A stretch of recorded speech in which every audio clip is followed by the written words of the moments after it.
Hi,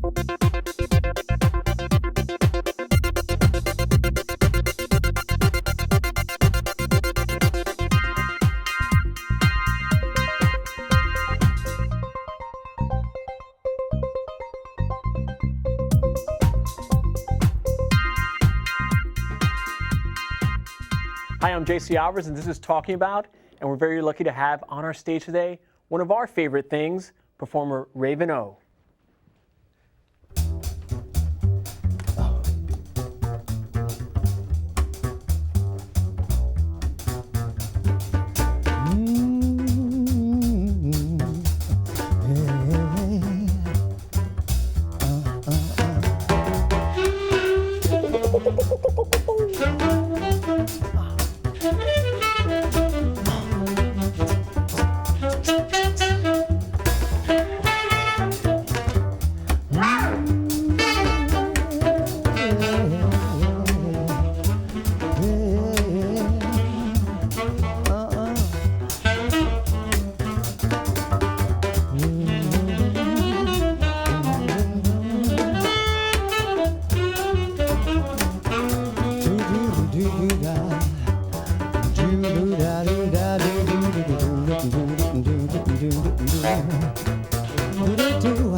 Raindrops on roses, whiskers on kittens, bright copper kettles and warm woolen mittens, brown paper packages tied up with some string. These are a few of my favorite things. Cream-colored ponies and crisp apple strudel, doorbells and sleigh bells and schnitzel with noodles, wild geese that fly with the moon on their wings. These are a few of my favorite things. Yeah, yeah, yeah. Ooh. Girls in white dresses with blue satin sashes, snowflakes that stay on my nose and eyelashes, silver white winters that melt into spring. These are a few of my favorite things. When the dog bites and when the bee stings, when I'm feeling down and blue and oh so sad, I simply remember my favorite things, and then I don't feel. I never, never, never, never, never, never, never, never, never, never, never, never, never, never, never, never, never, never, never, never. I'll never feel bad. Raindrops on roses and whiskers on kittens, bright copper kettles and warm woolen mittens, brown paper packages tied up with some string. These are a few of my favorite things. Cream-colored ponies and crisp apple strudel, doorbells and sleigh bells and schnitzel with noodles, wild geese that fly with the moon on their wings. These are a few of my favorite things. Oh, girls in white dresses with blue satin sashes, snowflakes that stay on my nose and eyelashes, silver white winters that melt into spring. These are a few of my favorite things. And when the dog bites and when the bee stings, when I'm feeling down and blue and oh so sad, I simply remember my favorite things, and then I don't feel so bad.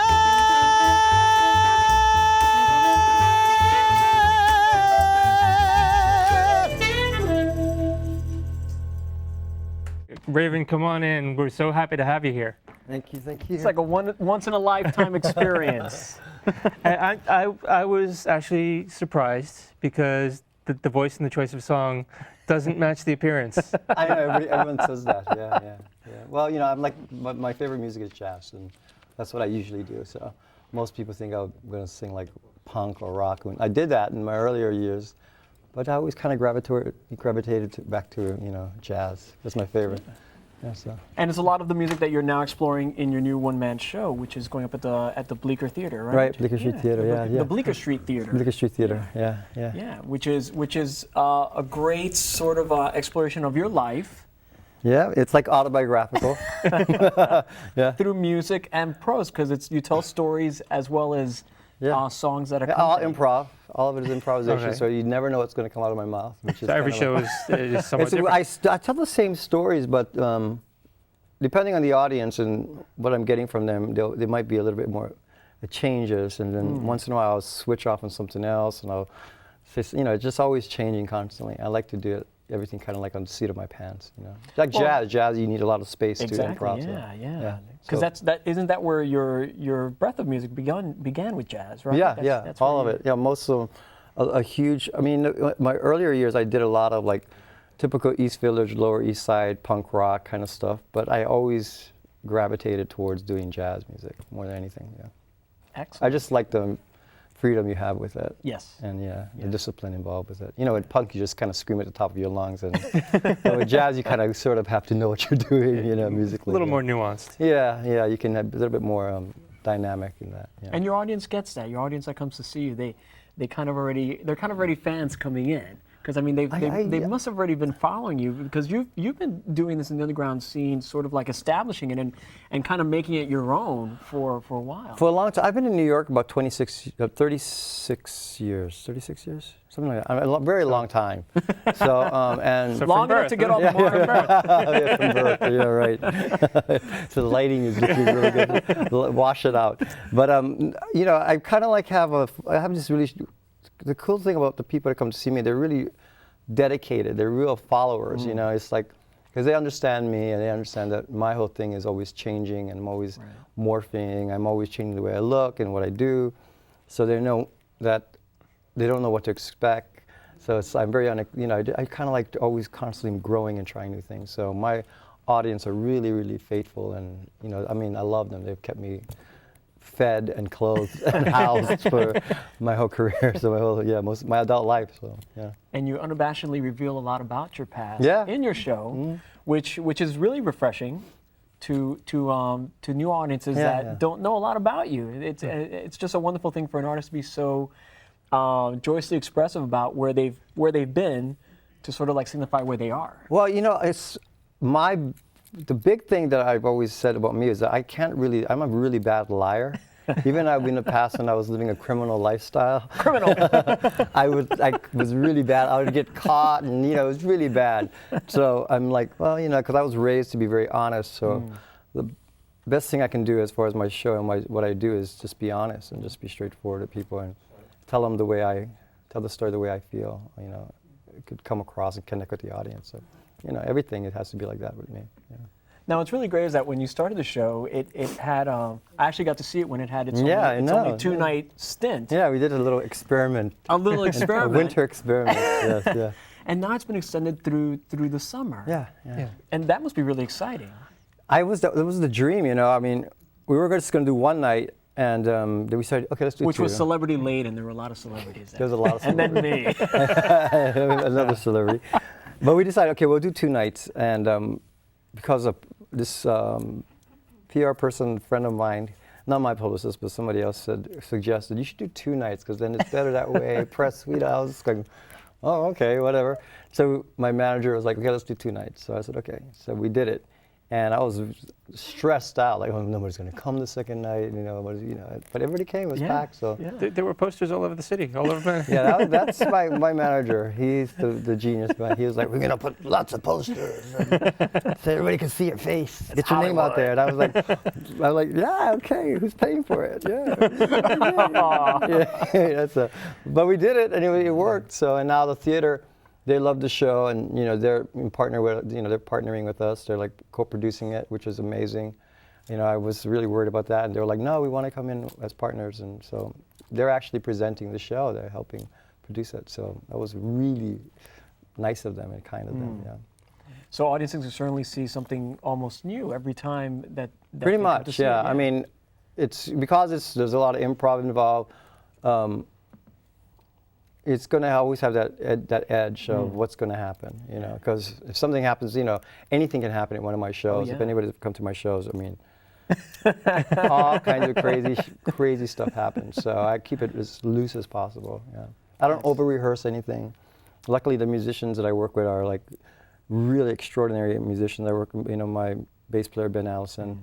We've been working together for 20 years, and he knows me so well. And we only rehearse. We rehearsed only one time, for this show. And he said, "Well, you want to rehearse?" I was like, "Yeah, let's just have this one rehearsal, so just to get the keys and the arrangements." And he goes, "Then we just rehearsed that one day, like 2-3 hours." Yeah. And he goes, "You want to go over it again?" I was like, "No, we'll just do the tech, and that's it. We'll call it a day, and just whatever happens, happens." And that's how we do. Connection. Yeah, well, we really connected that way, and when you work with musicians at that caliber, and I trust them. Right. That's key. I'm not worried. And he's like, "Well, what do you want me to do here?" I was like, "I don't care." Because it really is just you and the bassist, and you're the main instrument. You're singing and carrying the show. I've always wanted, it was, once again, my incredible manager said to me, because I did the Howl Festival, and I sang 2 songs, and with the bass player, with Ben. Just, I said, "You want to do this with me?" And he was like, "That should be the whole show." Because I was going to put in a show with like an orchestra and, spend all this money. And he's like, "Nah, just the bass." I was like, just 2 lights. I was like, "Yeah, a microphone and 2 lights." And I was kind of like, I was like, "Okay, I'm very punk rock. I'll do whatever. Go for it." That's very old East Village sort of like underground jazz style. Yeah, and I told a lot of my friends this in show business, and a lot of they just like, "You're doing what?" They wanted dancers, and they were just going, "Wait a minute, you're doing like a 90-minute show, whatever, with just you and a bass?" And he was like, "That is ballsy." And I actually, for a moment there, I was kind of like worried that, because I've done little mini concerts where I'll do 3 songs with just the bass, or 2 songs, but a whole show. And of course, Ben, my bass player, he was just like, "Yeah, what's the problem? No problem. We can do this." But it tells a story, and that's kind of like what really carries it through, and really brings your audience. And my other there's nothing to hide behind. No, nothing at all. And I like that. And I like, and they're like, when we're doing sound check, I was like, bring this up. I want it really, because even if I'm going to go for like some of the songs, I put them in keys that were very difficult, because there would be a change in the music where it was really difficult to hit the notes. And some people say, "Do you want to bring it down a little?" I said, "No, I want to be able to struggle for that note, even if I don't hit it. It's the emotional element of the song. I don't want to always hit every note perfect. I want to be like, so because I knew the story before the song was going to be a real painful story, or something in the story, and then, like I did a CD once, and it was a jazz CD, and we did it live, and the engineer was like, "Well, you want to redo that vocal, because in the middle of the song you kind of like choked up," and he was like, No, I want to keep that." And that's what jazz is all about. I was like, "Actually, when you mix it, I want you to bring that up more, so people can actually hear that cracking." And that emotion, he was like, I never met a singer that said, "Leave that crack in there." Well, and you should be used to that fearlessness, because you also performed with Cirque du Soleil, which that's pretty. Yeah. I kind of like, my reputation is to be like very fearless. And like edgy, and that's just the way I am, as an artist. And pushing the envelope. Always pushing, pushing myself.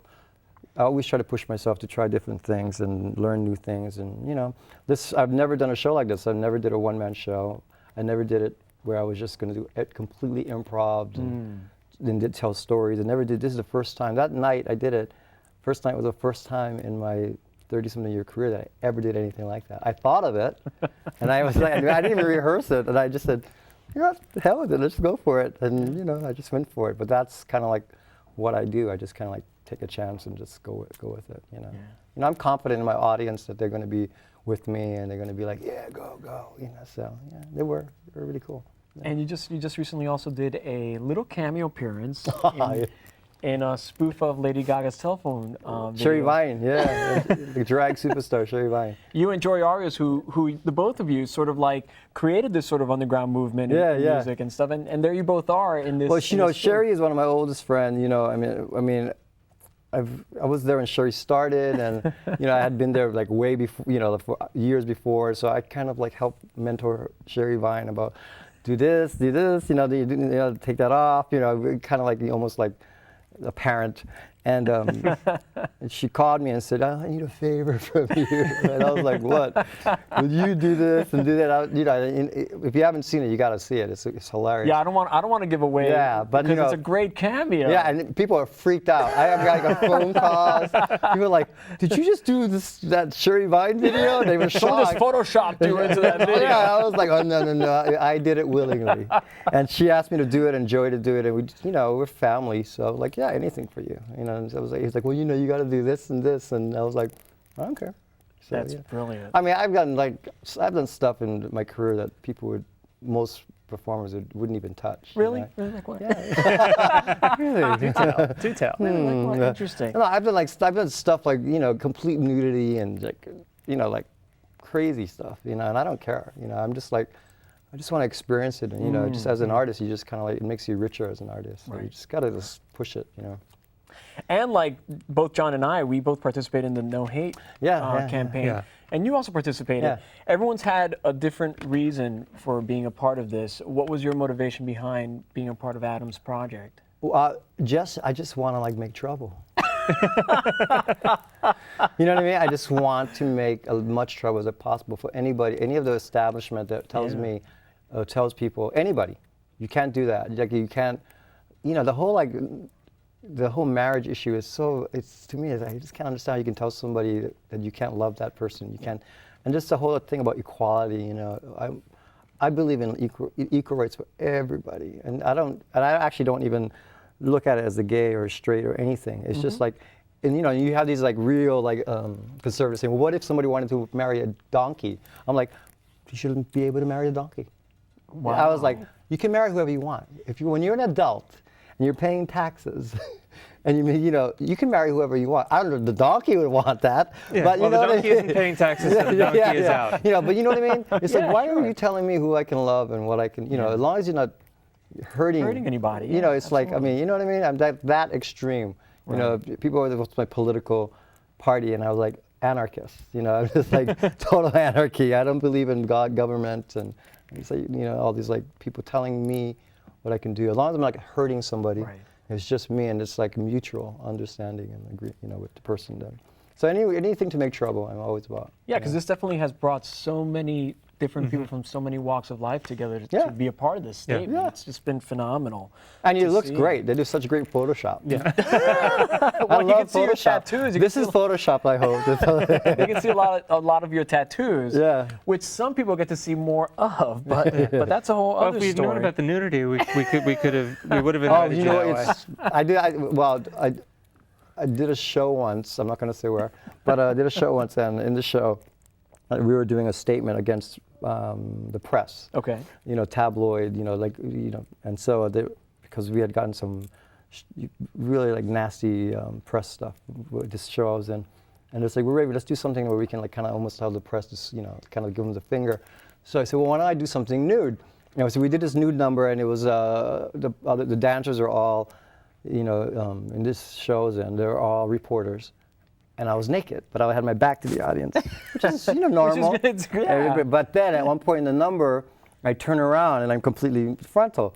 But the difference between me and other actors and performers, I had a complete hard-on the whole time. So, interesting. And that freaked people out. I mean, I was like completely hard singing the song, and everybody was like, which is, by the way, it's incredibly hard to do. I should say difficult to do. And Prince was jealous. It was difficult because you have to, in the beginning it's fine, but as soon as I start singing, you're concentrating on the song. Yeah. So whatever I did to get my, you know, stay hard, that was gone. Was it an angry song? Because it was an angry song. And so and I told you, very smart.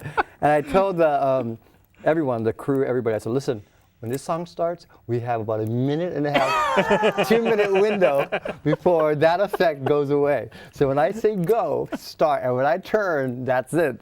And sure enough, I was like, and the audience just went crazy. It's like one of my dates, 1.5 minutes. There you go. You know? I'm not going near that. It's too easy. Now, you've also been a personality in the nightclub scene in New York City, and you've seen it sort of evolve and change. Yeah. And certainly with so many celebrities that you come in contact with, do you think that New York City is sort of shifting in its nightclub atmosphere, or? You know, it's in a weird place right now. You know, because they had all that bottle service craziness. Yeah. It's kind of like in this strange place where it's trying to find itself now, because it's, you know, that kind of thing is very exclusive, and it's actually smaller now. So I think, but what's the problem now is the economy. Yes. And government. Yeah. You know, so it's very difficult because you can't. Going back to the Giuliani years? It's you know, it's very, you know, you have these people who are like, they'll say anything to get brownie points to get elected, so they're trying to shut down clubs and stop, you know, with the no smoking thing and all that stuff. So it caused a lot of problems working in the club scene. But New York club life is still alive and kicking. You know, you know, I go to this place sometimes called Rebel on Fridays, and it's great, you know, the F word. And it's a great, it's like old New York, really cool. And actually I'll be there like on Friday nights now. Awesome. Doing a live thing with a band. Yeah. Oh, you are, because that's another thing that you do. When you do participate in the nightclub scene in New York City, you actually put on big showcases. Yeah, big stuff. Yeah, I mean, I like to do productions. Yeah, and stuff like that. Yeah, it's never subtle. No, I'm not known for subtle. It's never subtle. No, I'm not a very subtle person. You know, like, you know, get their attention. You know. Now you're not a born and bred New Yorker. You actually. I was raised in Hawaii, but I moved here as a teenager. But so all my adult life has been in New York. So now you're a New Yorker. Yeah, I consider myself. You know, New York to me is my home. You know, I mean, I couldn't live anywhere else. I think. Yeah. I think in New York you have a hard time just walking around the streets and finding a born and bred New Yorker. It's really difficult. Yeah. They're there. The city of immigrants. Yeah, they're there. Yeah. And they will tell you, I was born and raised here. You know, they make you, so I'm like, okay, cool, chill out, dude. Yeah. So now you definitely have the show, and it's going to be running through summer. Yeah. It's called Raven-O One Night With. One Night With You. Yeah, It's every Tuesday night, 8 o'clock at the Bleecker Street Theater, and it's going to be amazing. I'm really excited. Yeah. I'm like really. It's like I get real emotional thinking about it. I get emotional. I think audiences are in for a surprise. I hope so. You know, I think, you know, I have to give props to Mario Cantone, because I saw his show on Broadway, Laugh Whore, and that inspired me to do this, because I was like, wow, this guy, you know, he's really, you know, he's a really talented man. Yeah. And I was just like, I want to do something like this, but I want to do my version of it, you know, which is not very musical theater-ish, a little bit more like. Because he's a comedian, and he's more. Yeah, and he's more like music, you know, he's traditional theater, you know, right. kind of musical theater, comedian type thing. And I was like, I'm gonna do my take, which is more jazz, you know, just kind of riffing and a little bit more raw and East Village, you know. Right. Yeah. So. Right, definitely. But you're also not only doing this. Aren't you also working into the pop world? Aren't you sort of like soon? Yeah, I'm in the studio now recording some pop music with Eddie Bias. Which is really different for you, because. It's fucking. Can I swear? I'm sorry. Of course you can. Okay. So. It's fucking weird, because I'm not used to pop. You know, I'm like Eddie jazz. Bias, who's like a legend in the DJ. Yeah, and he's like, and this is. Our first song is called "The Star," and it's like this really cool pop song, and it's going to be out in a few weeks, and we're actually mastering it now. We're just working on all this material, and now I'm working with also this. I'm also working with DJ producer Gomi, this other cool guy. We just got in time. We're going to be working on a project as well. But with me and Eddie, we're doing this thing, and it's like our little pop project. We're like two little mad scientists, because he's like, you know, old school New York as well. Yeah. And he's like, let's do pop, man. It's like really pop. So I'm like, I was like, when I hear it back, I'm like, that's me? Because I'm not used to this, like the effects and the vocal effects, and I'm like, oh, this weird shit. And it's cool. Now you know how to make Lindsay Lohan sound so great. Lindsay actually, she's a friend of mine, and I actually mentioned to her once. She actually mentioned to me once. She was like, "We should do a song together." Yeah. And I said, "Oh, let's do it." But getting her to do anything is almost impossible. Or you can debut it on the show. Yeah, wouldn't that be a coup if she shows up? Yeah. So I always write to her about it, and she's just like, "Yeah, we should do it." And then I don't hear from her for months. It'll give her that cred that she's been trying to get. She got street cred. That's what I could say. Because she's a great girl. Yeah, she is. She's a talented egg. That's just she's just. I love her. So, is there any genre that you haven't tapped into? Opera. Opera and country. Yeah. You'd be a great country I love singer. country music. Oh, do that! I love country. My dad. The funny thing is, growing up, I was a mama's boy, so I like all my mom's stuff as a kid. But as soon as I got into adulthood, I kind of started shifting to my dad's music, which is jazz and country. Right. But being Hawaiian, both my parents, Hawaiian music, of course, that was our mutual ground. We all like Hawaiian music.